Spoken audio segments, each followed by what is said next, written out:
한국교회 성도 여러분, 이 영상을 보시는 하나님 나라의 귀한 자녀 여러분, 오늘은 2024년 3월 31일 거룩한 주일입니다. 또한 부활절입니다. 오늘 매일 성경 본문에서는 안식 후 첫날 이른 새벽 세 여인이 예수님의 몸에 향유를 바르기 위해 무덤을 다시 찾습니다. 거대한 돌무덤이 열려있는 것에 깜짝 놀랍니다.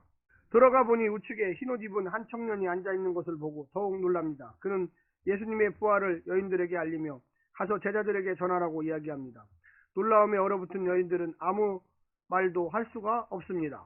오늘 본문을 나누어 보겠습니다. 마가복음 16장 1절부터 8절. 그는 살아나셨다.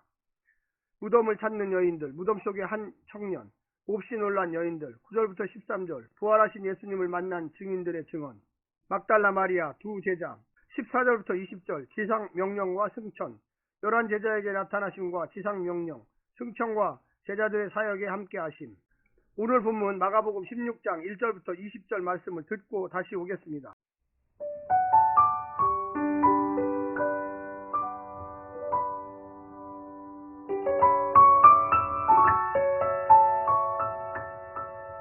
마가복음 16장.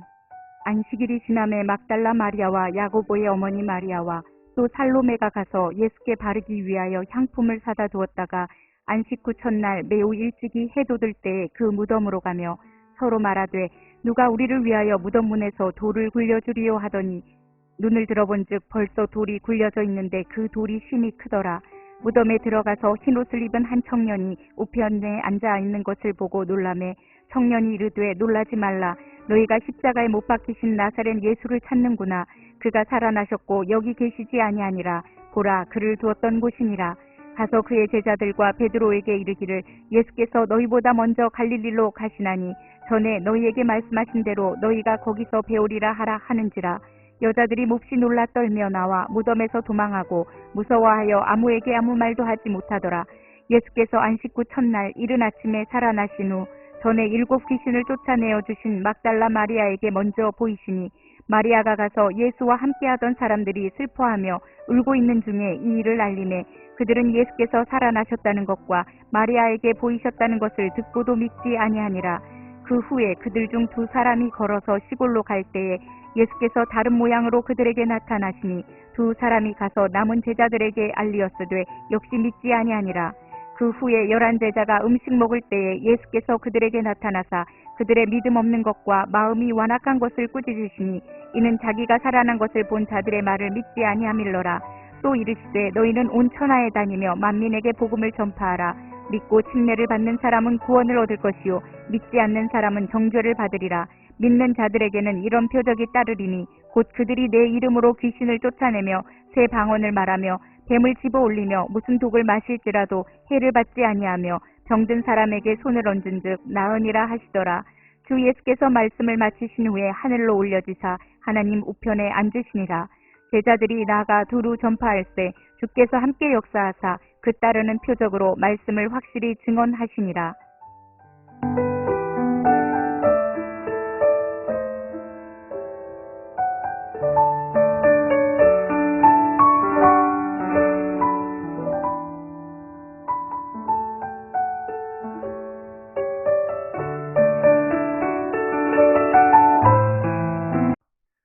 마가복음 마지막 장은 여인들의 놀라움이라는 주제로 부활의 실제를 역설합니다.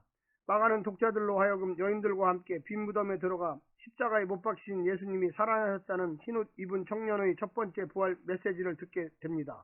아무 말도 할 수 없을 정도로 예수님의 부활은 부인할 수 없는 사실로 증언되고 있습니다. 결론부의 또 하나의 중요한 쟁점은 9절부터 20절의 기원에 대한 것입니다. 오늘 본문을 세 부분으로 나누어 자세히 설명드리겠습니다. 첫 번째, 빈 무덤. 빈 무덤은 부활의 중요한 증거 중 하나입니다. 종교 지도자들이 부활한 예수님을 만났다는 제자들의 주장을 잠재우는 방법은 예수님의 시신을 보여주는 것입니다. 그러나 시신이 없습니다. 엊그제 자기들이 죽이고 무덤에 안치하는 것을 보고 돌로 임봉하고 군인을 배치해 지키기까지 했는데 무덤이 비었습니다. 그들이 할 수 있는 최선의 반응은 부활을 전하지 말라는 겁박뿐입니다. 예수님을 반대하고 죽였던 자들이 반박할 수 없다면 부활은 사실일 가능성이 아주 높습니다.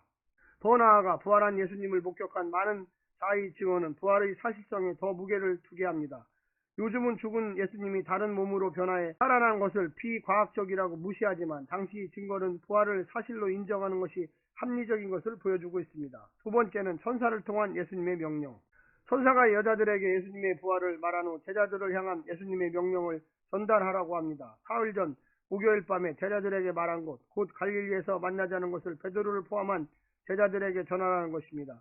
부활 후 예수님이 제자들에게 하려는 첫 메시지입니다. 그들을 회복시키려는 강한 의지이자 사랑의 마음입니다. 이런 면에서 예수님의 부활은 십자가와 함께 사람을 사랑하는 증거이자 능력입니다. 아니, 주님의 모든 것이 사랑의 발로입니다. 감사한 은혜입니다. 마지막 네 번째는 여자들 부활의 첫 증인. 당시 여자는 법정에서 증인으로 설 자격이 없었습니다. 그런데 부활의 첫 증인은 여자였습니다. 더 나아가 사도의 자격 중 하나가 주의 부활을 증거하라는 소명을 받은 것이기에 어떤 의미에서 여자들은 예수님의 부활에 대한 첫 사도일 수도 있습니다. 하나님이 일하시는 방법은 세상과 다릅니다. 세상은 효과와 성공을 따지지만 하나님은 신실한 마음과 믿음을 중시 여깁니다.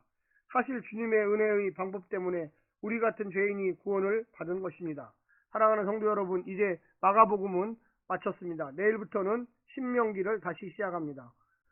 3월 부활절 하나님의 놀라운 축복과 은혜가 늘 함께 하시기를 간절히 부탁드립니다. 샬롬.